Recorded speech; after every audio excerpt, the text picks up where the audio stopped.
ចាសួស្តីពុកម៉ែបងប្អូនទាំងអស់គ្នាថ្ងៃនេះដែរនេះខ្ញុំសូមធ្វើការបង្ហាញពីប្រភេទរទេះលក់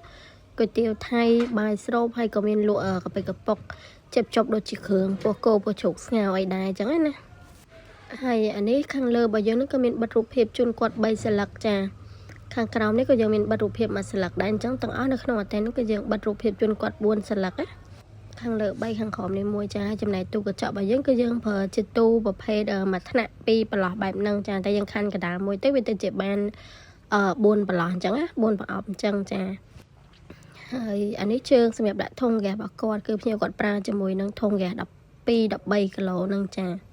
ក្បាលចក្រានឆ្នាំងកាទៀវគឺគាត់កំងខាងយើងមកចប់តែម្ដងចាអានេះឆ្នាំងកាទៀវរបស់គាត់លេខ40ចាអានេះយើងមើលពីចម្ងាយទៅគឺឃើញទលាយស្រឡះខ្លាំងមែនតែនចា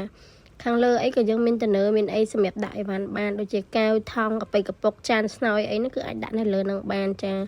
ហើយក៏មានចក្រានមួយសម្រាប់អាំងសាច់គោឬក៏អាំងប្រហិតអីផ្សេងបាននិយាយរួមទៅគឺតាមការកែច្នៃរបស់យើងណាអញ្ចឹងសម្រាប់ពុកម៉ែបងប្អូនដែលគាត់មានតម្រូវការអីគឺអាចធ្វើការកម្មងបានចាមិនថាប្រភេទបែបហ្នឹងឬក៏លក្ខណៈកម្មងអីផ្សេងហ្នឹងគឺអាចធ្វើការកម្មងបានតាមរយៈเพจនេះផ្ទាល់ឬក៏តាមរយៈលេខទូរស័ព្ទដៃរបស់ខ្ញុំ3ខ្សែនៅក្នុងវីដេអូហ្នឹងបានចាហើយក៏អរគុណច្រើនសម្រាប់ការទស្សនាវីដេអូមួយនេះយើងជួបគ្នានៅវីដេអូក្រោយៗទៀតចាបាយបាយ